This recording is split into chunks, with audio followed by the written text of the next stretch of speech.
कोकणातील प्रत्येक अपडेट जाणून घेण्यासाठी आजच माझे कोकणच्या सोशल मीडिया प्लॅटफॉर्मला लाईक, फॉलो आणि सबस्क्राईब करा। नमस्कार, मी प्रणाली भोसले माझे कोकणच्या प्राइम टाइम बुलेटिनमध्ये आपल्या सर्वांचं मनपूर्वक स्वागत करते। बुलेटिनला सुरुवात करण्याआधी पाहूयात हेडलाईन्स। सिंधुदुर्ग जिल्ह्यात यंदा आंबा हंगामावर लहरी हवामानाचा मोठा परिणाम, बागायतदारांचे लाखो रुपयांचे नुकसान भरपाईची सरकारकडे मागणी। अशोक खरात प्रकरणावर राजकारण तापले, वैभव नाईक यांची सत्ताधाऱ्यांवर टीका, तक्रारीवर कारवाईला विलंब का, राजकीय दबावांचा गंभीर आरोप। रत्नागिरी जिल्ह्याने विकासाच्या बाबतीत घेतली मोठी झेप, विविध विकास निर्देशांकांमध्ये राज्यात प्रथम क्रमांक पटकावत उल्लेखनीय कामगिरी, जिल्हाधिकारी मनोज जिंदाल यांना पुरस्कार प्रदान। आणि गुहागरमधील जामसूद गावात ग्रामदैवत सोनसाळवी देवीच्या शिमगोत्सवाची सांगता, पारंपरिक खुणा काढणे या कार्यक्रमासाठी हजारो भाविकांची मोठी गर्दी। पाहुयात सविस्तर वृत्त। सिंधुदुर्ग जिल्ह्यात यंदा आंबा हंगामावर लहरी हवामानाचा मोठा परिणाम झाला असून उत्पादनात तब्बल घट झाल्यानं बागायतदार वर्ग अडचणीत सापडलाय। यंदा केवळ 5 ते 10% आंबा उत्पादन झाल्यानं अनेक बागायतदारांचं लाखो रुपयांचं नुकसान झालंय। सध्या झाडांवर शिल्लक राहिलेला आंबा काढून नवी मुंबई बाजारपेठेत पाठवला जात असला तरी आवक अत्यंत कमी असल्याचं चित्र आहे। पूर्वी दररोज 50 ते 60 ट्रक आंबा नवी मुंबईकडे रवाना होत असे, मात्र यावर्षी ही संख्या केवळ 2 ते 3 ट्रकवर आली आहे। या परिस्थितीमुळे आंबा आणि काजू उत्पादक शेतकरी आर्थिक संकटात सापडले असून शासनाने तातडीने नुकसान भरपाई जाहीर करावी अशी मागणी बागायतदारांकडून केली जाते। दरम्यान सुरू असलेल्या अधिवेशनात याबाबत सकारात्मक निर्णय घेतला जावा अशी अपेक्षा शेतकऱ्यांनी व्यक्त केली आहे। ह्या वर्षी खरं म्हणजे हा मार्च महिन्याचा 3रा आठवडा सुरू झालेला आहे। या वर्षी आंबा काढणी जोरात सुरू होते दरवर्षी। या वर्षी किरकोळ प्रमाणात, एकदम किरकोळ प्रमाणात आंबा काढणी लोकांची सुरू झालेली आहे।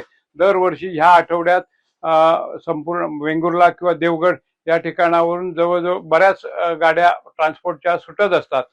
जवळजवळ वेंगुर्ल्यातून 10, 15, 20 पर्यंत गाड्या ट्रान्सपोर्टच्या जायच्या, पण आता ह्या वर्षी उत्पादन कमी, म्हणजे 10 ते 15% उत्पादन बागामध्ये असल्यामुळे किंवा प्रत्येक शेतकऱ्याचे असल्यामुळे जवळजवळ 1 ते 2 गाड्या फक्त मुंबई मार्केटला रवाना होत आहे। त्यातूनच लक्षात येतं की यंदाचं उत्पादन किती कमी आहे, अत्यल्प आहे ते लक्षात येत आहे।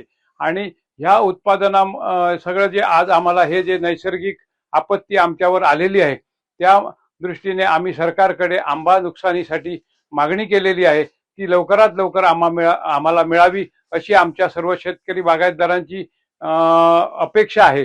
सगळ्या आंबा काजू बागायतदारांना नुकसान भरपाई द्यावी, न पेक्षा 23 तारीखला आम्ही जिल्हा मुख्यालयाकडे किंवा आमच्या सिंधुदुर्ग जिल्ह्यामध्ये नांदगाव या ठिकाणी रस्ता रोको करू आणि त्या पद्धतीने आम्हाला करण्यास भाग पाडू नये अशी आमची सरकारकडे विनंती आहे। कृपया ह्यासाठी आम्हाला 23 तारीखच्या आत सगळे नुकसान भरपाई द्यावी अशी आमच्या सगळ्या बागायतदारांची अपेक्षा आहे। मी विलास अनंत ठाकूर, राहणार मठ, तालुका वेंगुर्ले, जिल्हा सिंधुदुर्ग, आंबा बागायतदार तसेच काजू बागायतदार।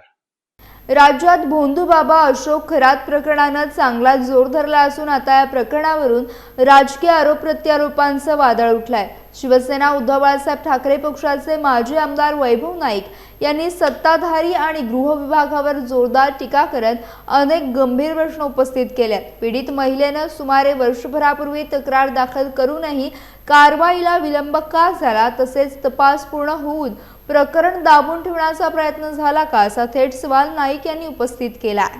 भोंदूबाबा अशोक खरात हा खरं तर गेल्या वर्षभरापूर्वी याच्यावर पीडित महिलेने शिर्डी येथे पोलीस कंप्लेंट केली होती आणि याचा तपास 5-6 महिन्यापूर्वीच झाला होता। परंतु या सरकारमध्ये जे 2-3 पक्ष आहेत या पक्षातले अनेक लोक या भोंदूबाबामुळे अडचणीत येणार होते, म्हणून गृह खात्याने या प्रकरणाची तपासाची लोकांपुढे आणण्याचं काम हे नगरपालिका, महानगरपालिका आणि जिल्हा परिषद निवडणुकी झाल्यानंतर हे आलेलं आहे आणि त्यामुळे उजेडात आलेलं आहे। आणि त्यामुळे या सगळ्या प्रकरणाला राजकीय पक्षातल्या लोकांना आपल्या सहकारी पक्षांना वाचवण्यासाठी गृह खात्याने हे प्रकरणाची तपास हा उशिरा केला की काय आणि त्याची सुद्धा चौकशी झाली पाहिजे. कारण या प्रकरणामध्ये अनेक राजकीय लोक आहेत आणि या सरकारच्या विरोधात या संदर्भात लोकांमध्ये रोष होणार होता. म्हणून ह्या सगळ्या निवडणुका झाल्या नंतर या सगळ्या भोंडूबाबा अशोक खराताच्या जो काही प्रकरण आहे ते नंतर पद्धतशीरपणे बाहेर काढले की काय याची सगळ्याची चौकशी व्हावी अशी आमची शिवसेना उद्धव बाळासाहेब ठाकरे पक्षाद्वारे मागणी आहे. रत्नागिरी जिल्ह्याने विकासाच्या बाबतीत मोठी झेप घेतली असून विविध विकास निर्देशकांमध्ये राज्यात प्रथम क्रमांक पटकावत उल्लेखनीय कामगिरी केली आहे. दैनिक लोकसत्ता यांच्या जिल्हा निर्देशांक उपक्रमांतर्गत पुणे येथील गोखले अर्थशास्त्र संस्थेनं सांख्यिकी विभागाच्या आकडेवारीच्या आधारे राज्यातील जिल्ह्यांचे सखोल विश्लेषण केले. या अभ्यासात रत्नागिरी जिल्ह्याने सर्वांगीण विकासात अव्वल स्थान मिळवले आहे. या उल्लेखनीय कामगिरीबद्दल मुंबईतील कफ परेड येथील ताज विमानतळ येथे आयोजित विशेष समारंभात मुख्यमंत्री देवेंद्र फडणवीस यांच्या हस्ते रत्नागिरीचे जिल्हाधिकारी मनोज जिंदाल यांना पुरस्कार प्रदान करण्यात आला. या यशामुळे रत्नागिरी जिल्ह्याच्या विकासाच्या वाटचालीची राज्यभर दखल घेतली जात असून प्रशासनाच्या कार्यक्षमतेचं कौतुक केलं जात आहे. जिल्ह्याच्या सर्वांगीण प्रगतीसाठी केलेल्या नियोजनबद्ध कामाचा हा सन्मान मानला जातोय. संपूर्ण राज्यभर रमजान ईदचा सण उत्साहात साजरा होत असताना रायगड जिल्ह्यातील बेणसे येथे हिंदू मुस्लिम ऐक्याचं अत्यंत सुंदर आणि प्रेरणादायी दर्शन घडलंय. जामा मस्जिद येथे शनिवारी सकाळी मुस्लिम बांधवांनी मोठ्या संख्येने एकत्र येत नमाज पठण करून ईद साजरी केली. यावेळी पांढरे शुभ्र वस्त्र परिधान करून प्रसन्न मनाने नमाज अदा करत एकमेकांना गळाभेट देत ईदच्या शुभेच्छा देण्यात आल्या. विशेष म्हणजे या उत्सवात हिंदू मुस्लिम बौद्ध आणि इतर धर्मीय बांधव देखील मोठ्या संख्येने सहभागी झाले होते. सर्वांनी एकत्र येत एकोप्याचा आणि शांततेचा संदेश दिला.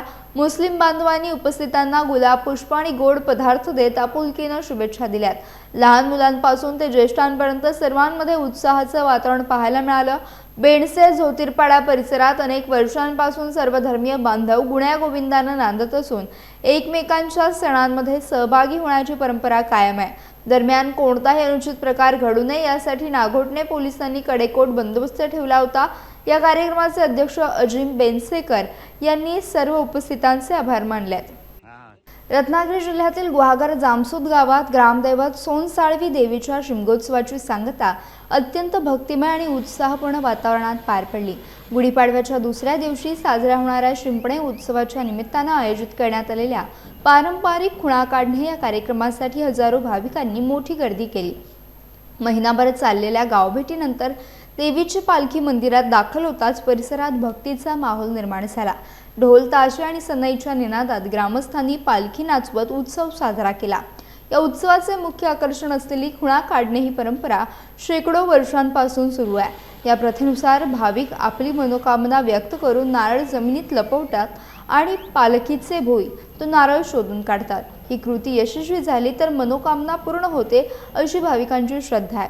जामसूद गावातील ही अनोखी परंपरा राज्यभरातील भाविकांना आकर्षित करत असून दरवर्षी मोठ्या संख्येने भाविक येथे दाखल होत असल्याचे चित्र यावेळी पाहायला मिळालं. शिमगा उत्सव हा खूप जुन्यापासून चालू आहे. साधारण 400 वर्षापासून आमचं गाव निर्माण झालं आणि जेव्हापासून शिमगा निर्माण झाला त्यापासून खुणा काढणं म्हणजे शिरणी, काही ठिकाणी शिरणी वापरतात, काही ठिकाणी खुणा नवसाची खुणा काढल्या जातात. हा असा शब्द वापरला जातो. ज्यावेळेला गुढीपाडव्या दिवशी गादीवरती पालखी नाचत असते तेव्हा इथे ज्याची इच्छा पूर्ण होत नाही ती पूर्ण होणार की नाही हे करण्यासाठी ते खुणा लपवले जाते. लपवताना एका पिशवीमध्ये ते नारळ ठेवून त्यात माणसाला चिठी ठेवली जाते. ज्याची इच्छा पूर्ण होणार असेल त्याच्यात खूळ पालखीचा ते लागतो आणि ती खूळ होते आणि त्याचा अनुभव भरपूर आलो म्हणून ही परंपरा आतापर्यंत चालू आहे. रायगड जिल्ह्यातील अलिबाग तालुक्यातील आग्राव गावात गुढीपाडव्याच्या दुसऱ्या दिवशी पारंपरिक शिडाच्या होड्यांची थरारक शर्यत रंगली. अलिबाग पासून सुमारे 20 किलोमीटर अंतरावर असलेल्या या गावातील खाडीत ही अनोखी स्पर्धा पार पडते. या शर्यतीची सुरुवात एकविरा देवीच्या पालखीने होते. कोळी बांधवांच्या श्रद्धास्थान असलेल्या देवीची पालखी होडीतून नेल्यानंतर मोठ्या फटाक्यांच्या आवाजात शर्यतीला सुरुवात होते. त्यानंतर एकामागून एक होड्यांचे शिड उघडले जातात आणि वाऱ्याच्या जोरावर स्पर्धेला रंग चढतो. या स्पर्धेचे खास वैशिष्ट्य म्हणजे होड्यांना कोणतेही इंजिन नसते. पूर्णपणे वाऱ्याच्या वेगावर आणि तांडेल खलाशांच्या कौशल्यावर ही शर्यत अवलंबून असते. ठराविक अंतरानंतर होड्या उलट दिशेने फिरवताना खरे कौशल्य पणाला लागते. काही वेळा होडी उलटण्याचा धोका असतो तर खलाशी पाण्यात उडी मारून होडी सावरण्याचा प्रयत्न करतात. या शर्यतीत 50हून अधिक होड्यांनी सहभाग घेतला. प्रत्येक होडीत 35 ते 40 युवक सहभागी झाले होते. हा थरार पाहण्यासाठी मुंबई पुण्यासह दूरवरून हजारो नागरिकांनी खाडी काठावर गर्दी केली. 100 वर्षापासून जपली जात असलेली ही परंपरा आजही तेवढ्याच उत्साहात पुढील पिढीकडे हस्तांतरित होताना पाहायला मिळते. या अनोख्या स्पर्धेमुळे पर्यटनाला मोठी चालना मिळू शकते. त्यामुळे शासनाने याकडे विशेष लक्ष देण्याची मागणी स्थानिकांकडून करण्यात येते. यासह बुलेटिनमध्ये वेळ झाली. इथेच थांबण्याची. भेटूयात नवीन बुलेटिनसह. तोपर्यंत तुम्ही कुठेही जाऊ नका. पाहत रहा फक्त माझे कोकण.